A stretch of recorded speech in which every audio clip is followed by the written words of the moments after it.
উচিত। এই যে আমি কিছু বললেই লোকে রেগে যায়। আমি এখানে বলতে এসেছি, আমি সম্মান জানাবো না? এই এলাকায় দিনহাটায় বক্তব্য রাখতে এসেছি। দুলাল আমাদের প্রেসিডেন্ট আছেন, অজয় দা রয়েছেন, জীবেশ দা রয়েছেন এবং আমাদের নেত্রী মাকফুজাতি রয়েছেন। আমি আলাদা করে আর কারোর নাম নিচ্ছি না, সবাইকে সম্মান জানিয়ে দিচ্ছি। সম্মান যদি এখানে কাউকে দাঁড়িয়ে জানাতে হয়, তার নাম কমল গুহ। আমায় মার্জনা করবেন। আমি আজকে বিজেপির মঞ্চ থেকে যাকে সম্মান জানাতে চাই, তার নাম কমল গুহ, কমল গুহ, কমল গুহ, কমল গুহ, কমল গুহ। আপনাকে আমার শত কোটি প্রণাম।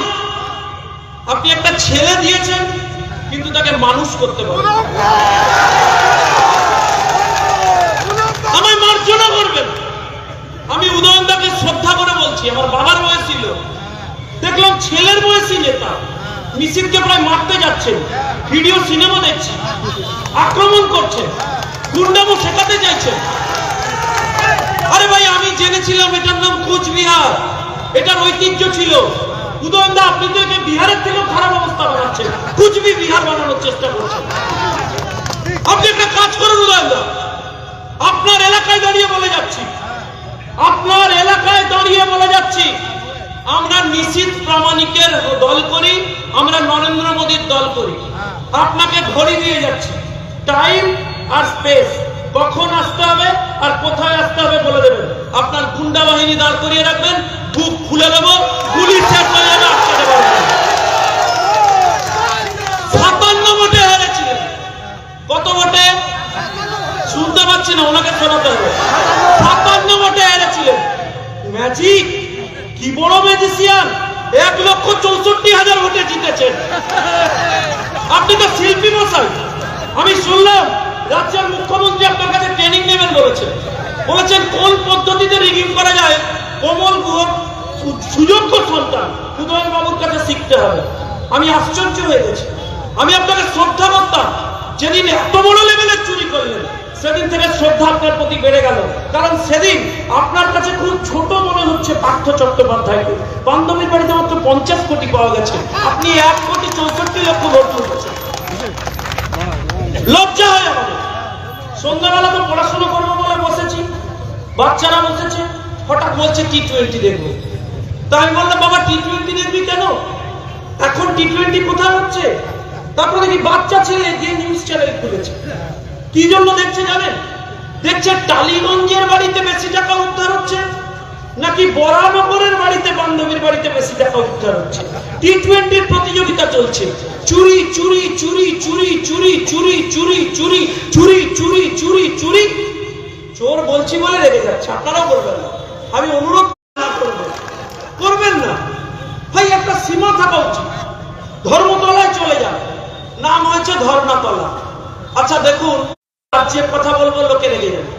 একটু উদয়নদার জন্য 2 লাইন এখানকার কথা বলবো না? এসেছি পাড়ায়, একটু আপনার কথা বলি। এই এলাকার একজন দাদা, আসছিলাম, ওইখানে দাঁড়িয়ে দোকানে পান খেতে নেমেছে লোকে।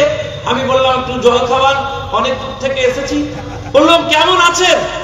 বললো উদয়ন বাবুর রাজত্বে ভালো আছি, কিন্তু 45,000 টাকা দিয়েছিলাম বাড়ি হবে বলে, আবাসনের মালটা এখনো পেলাম না। উদয়ন বাবু আর বুঝতে পারছেন কি উদয়ন না বাড়ি করে দেবেন বললো, 45,000 করে নিয়েছেন লোকের কাছ থেকে, লোকে পাচ্ছে না।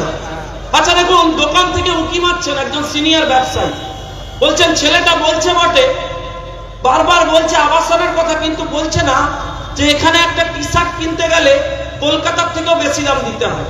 আমি বললাম কেন?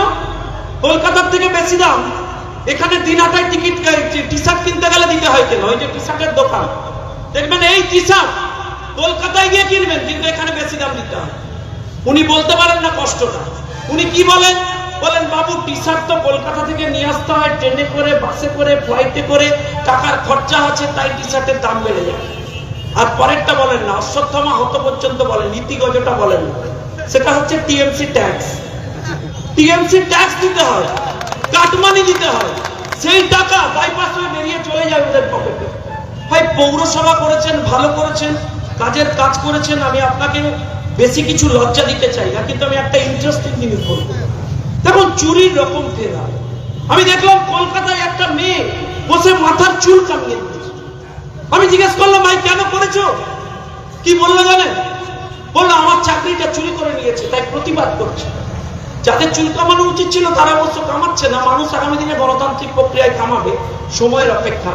তা আমি কুচবিহারে যদি ভুল বলি আমায় অজয় দ্বারা, যদি ভুল বলি, বিশেও টাকাটা নিয়েছে তৃণমূল কংগ্রেস, চুরি করেছে, কেলেঙ্কারি করেছে, আমি মিথ্যে বলছি কিনা বলুন আপনারা। একটা সেক্টর বাদ দেননি। নিশীথ প্রামাণিকের তো দোষ আছে। নিশীথ প্রামাণিক দেশের মন্ত্রী হয়েছে, এলাকায় একটা এয়ারপোর্ট তৈরি করার চেষ্টা করেছে। নিশীথ প্রামাণিকের তো দোষ আছে। নিশীথ প্রামাণিক মন্ত্রী হয়েছেন, এলাকায় যুবদের জন্য একটা স্টেডিয়াম করার চেষ্টা করেছে। নিশীথ প্রামাণিকের তো দোষ আছে, তিনি বন্দে ভারত এক্সপ্রেস চালু করবার চেষ্টা করেছেন। নিশীথ প্রামাণিকের তো দোষ আছে, তিনি প্রায় 4000 লোককে নিয়ে গেছেন এমসে চিকিৎসা করানোর জন্য। তাই তাকে আক্রমণ করবেন না, তাকে হাফ প্যান্ট মন্ত্রী বলবেন না। আমার প্রশ্ন আপনাকে আজকে উদয়নবাবু জানতে চাই, যদি নিশীথ প্রামাণিক হাফ প্যান্ট মন্ত্রী হয়, তাহলে রাজা তোর কাপড় কোথায়? তোর কাপড় কোথায়? তোর কাপড় কোথায়? কোথায় কাপড়? কোথায় উন্নয়ন? কোথায় উত্তরবঙ্গে মানুষের